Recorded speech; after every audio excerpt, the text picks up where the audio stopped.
This is Get Real with Bob and Stacy, the show that helps you learn about the mortgage and real estate markets. Get the inside scoop from their expert list of guests and have some fun along the way. Now, here's Bob Gallagher and Stacy Alcorn. Welcome back. You're listening to Get Real with Bob and Stacy. You're joining us for our Leaders and Legends segment. Joining us by phone today is Allen Adamson, co-founder and managing partner of Metaforth and also author of Shift Ahead, How the Best Companies Stay Relevant in a Fast-Changing World. Welcome to the show, Allen. Pleasure to be here. Thanks for inviting me. So I want to give everybody some background on Allen.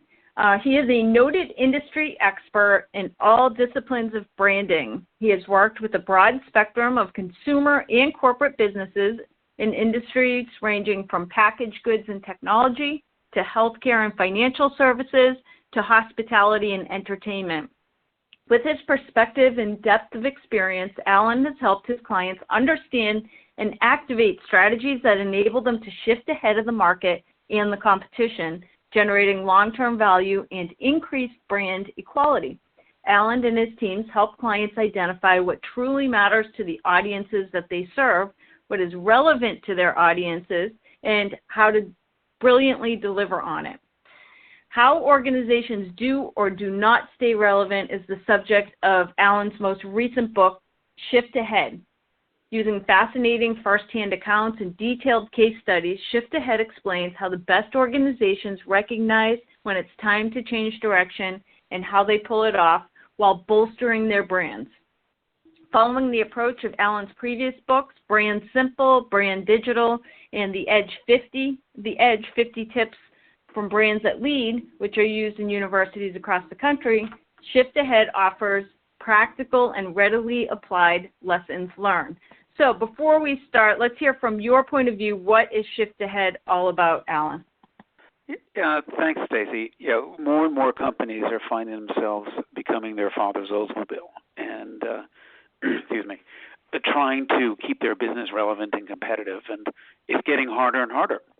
And so what we did was we spoke to more than 100 companies, large, small, startups, established, profits and nonprofits, and dug into what they were doing to keep their business current and relevant and competitive, and those that weren't, what they weren't doing, and what lessons others can learn from that. That's great. Now, you said companies trying to remain relevant and companies that may be their father's Oldsmobile. What happens if it's an industry? Because I sit in the real estate industry, and I look at it and I'm like, who's going to come around and Uberize real estate? What happens if you're in an entire industry that is your father's Oldsmobile? Yeah, and that happens a lot. It's usually not just one company. Kodak wasn't the only film company that disappeared when the industry shifted, and Uber is disrupting more than just New York City taxis. So it becomes, of course, more challenging if the entire sector you're in has become less relevant or changing. Right. But the same principles apply. You need to shift out of it. We did a nice piece of research with Barnes & Noble, and you could argue that bookstores as an industry is maybe going away, but actually not. Bookstores are just going to need to reinvent themselves beyond what Barnes & Noble is offering, maybe back to the little bookshop on the corner where the owner really knows their books. And so, often, even if the industry or the sector is changing, that doesn't mean that it's not possible to reinvent your role or reinvent the sector as a leader. Interesting. What are the barriers that prevent companies from shifting ahead?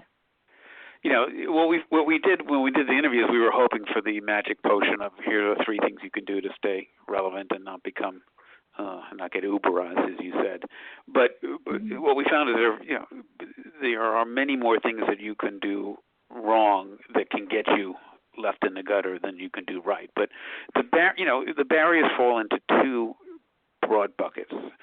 I'll call them imagined and real. The imagined one is, you need to realize that most of us start off sitting in what we called Marty Crane's chair from the old Frasier show.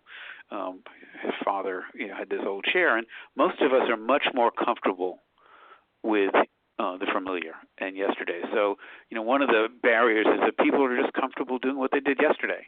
And by the time change comes, they are they're unaware. They're on something else we call, cruise control. They're just doing what they did, and it worked yesterday, and it ain't broke, don't fix it. And that sort of headset, is a major barrier to preventing you from shifting ahead. And so part of it is to realize that you're starting in the end zone. You're starting in the chair on cruise control, and if you're not aware of that, it's going to make it that much harder. Right. Wow. So as for companies that recognize it, because I agree, number one, it's just having an awareness, which many people don't, but even if you have the awareness, what are the things that could limit somebody's success in even being able to shift? And that gets back to a little bit of where we started the conversation. Many companies play too much tennis and not enough golf, and let me tell you what I mean. When I was at Unilever as a client, I was very worried about what Procter was doing and Colgate. I was very fixated on my competition. When I worked with Pepsi, they were totally fixated on Coke. And in tennis, if you play it, and I play it badly, one of the objectives is to really pay attention to your competition and try to hit the ball when they're not. In golf, I also play that badly. I'm less concerned with the person I'm playing with, except not to slow them down, and more concerned with paying attention to the ball, the terrain, the wind. And so more and more companies too many companies spend too much time worrying about their competition. And as you indicated, disruption usually doesn't happen right in front of you. So Gillette, was very focused on Schick, and if they cared about any competitor, and they weren't really, looking out to the side, and they got disrupted from not a major player, but somebody who came at it from outside the category with some technology. So one of the barriers and one of the success factors is to zoom out and not be myopic. And yes, you need to pay attention to your direct competitors, but more than likely you're going to have challenges that are not right in front of your nose. And as an expert in shifting, do you ever tell companies that, hey, it's too late to shift? Yeah, and if we say why do most companies fail at this? Most companies fail because they start too late. By the time they finally decide to shift, their gas tank is empty. They have no more money. Right. They're into cutting people back. They've lost a lot of their talent. So part of success is starting early enough that you have enough horsepower to shift, because changing anything takes time and effort, and most people don't get it right on the first swing. So you need to have enough gas in the tank to take several swings. So being too late is the number one problem. And there are many companies today that are still trying to shift. You look at the terrible, the retail situation, whether it's Sears, they continue to try things, but it is probably too late to turn Sears around in its current form. It's not a question of closing a few more stores and putting new lights in the store and maybe moving the shelves around. To some extent, that could be like moving deck chairs on the Titanic. So too late is probably which says if there's one thing you try not to do, because once it's too late, once you're out of money and also out of talent, your best people have left, it is really much harder to shift ahead. Yes. I'm reading a book about Google, Facebook, Amazon, and Apple were the largest companies in the world. And it was an interesting, the one about Amazon is so interesting because they spend billions of dollars every year just trying out new things, like starting new companies, trying new things. And to them, it's like, if it fails, it fails. But your average company, like how could an average company, there's so many different ways you could potentially shift, and there's only so many resources. How do you figure out which way to go and where to spend your money shifting? Yeah, that's another big challenge, is that even big companies get into the picking which way to go. They get caught in what we call, the classic analysis paralysis. We could do this or we could do this. And if you're in a very risk-averse environment, which most companies that are successful, the more successful you are, the more nervous you are, the more risk-averse you are, you then end up analyzing and trying to find the best answer. And usually it's never a 100% sure this is the answer. It's usually 51-49. Toys R Us for years tried to figure out, do we go and become a better price competitor, compete with Walmart and Amazon and just, focus on price, or do we go super high end and focus on advising you on what's the best toy for your kid? And they did both. And of course, by the time they executed, either they didn't win the price war and they didn't win the la-di-da experience, and so they ended up messing up on both. So that notion of trying to figure out which way to go, and the companies that shift ahead both make a decision early on that we're going to bet on this, have enough horsepower in their tank to potentially do it, but also have enough to make, if they don't get it right the first or second time, because the other belief is overnight success happens overnight. Amazon didn't happen overnight.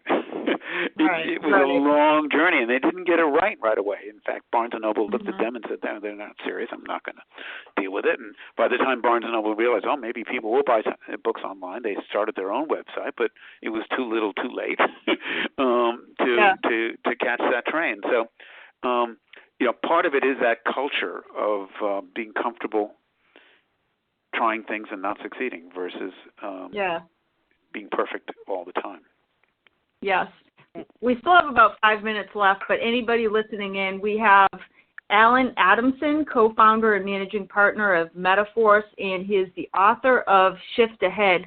Allen, while people are engaged, where can people buy your book? In your local bookstore in a corner, if you can find it.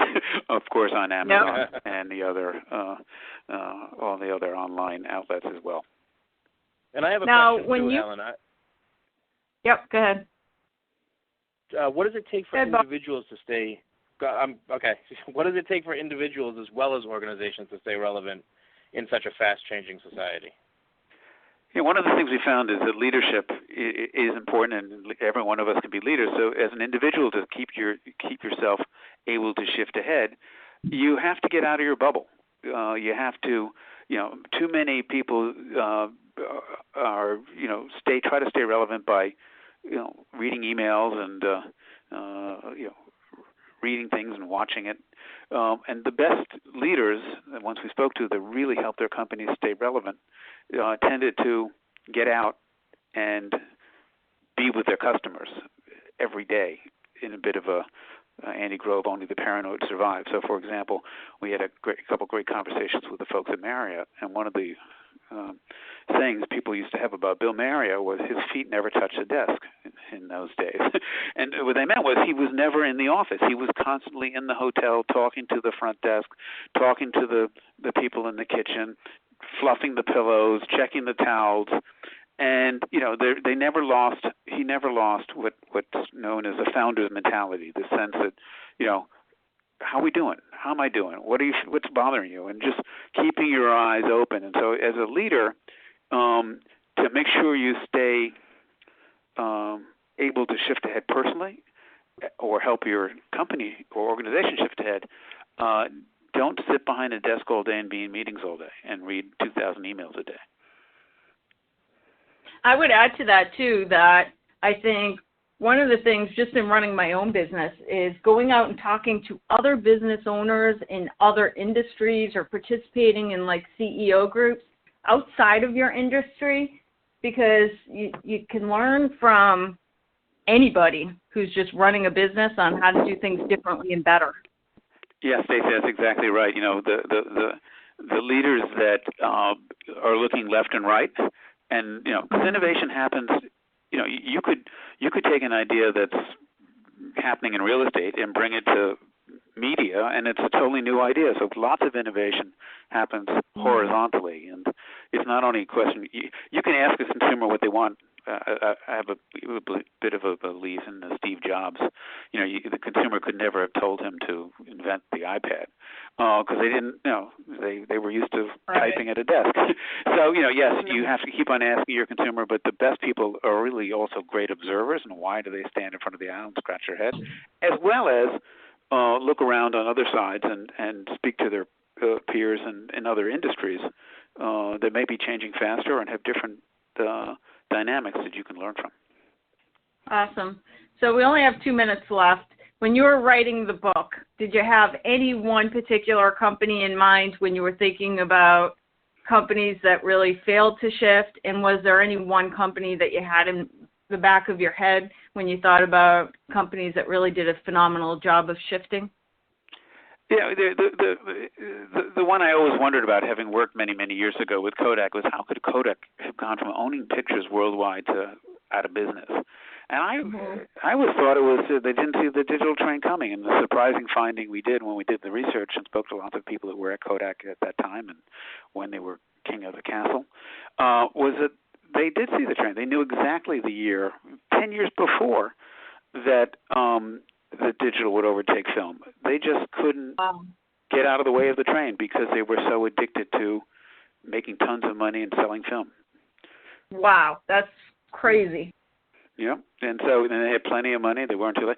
But, so it's not easy. And there are lots of companies that are today shifting ahead. Facebook is, I think, successfully shifting ahead. The conversation we had at Facebook was, they really do believe in move fast and break things if you need to, because speed is not a nice, but a must-have to successfully stay relevant today. Right. Wow. Great stuff. Thank you so much. Again, this was Allen Adamson, co-founder and managing partner of Metaforce and author of the book, Shift Ahead. Thank you so much for joining us today. Thanks, Allen. Thank you, Stacy. Thank you, Bob. Pleasure to be here. So we're going to take a quick commercial break. We'll be back with more Get Real after this.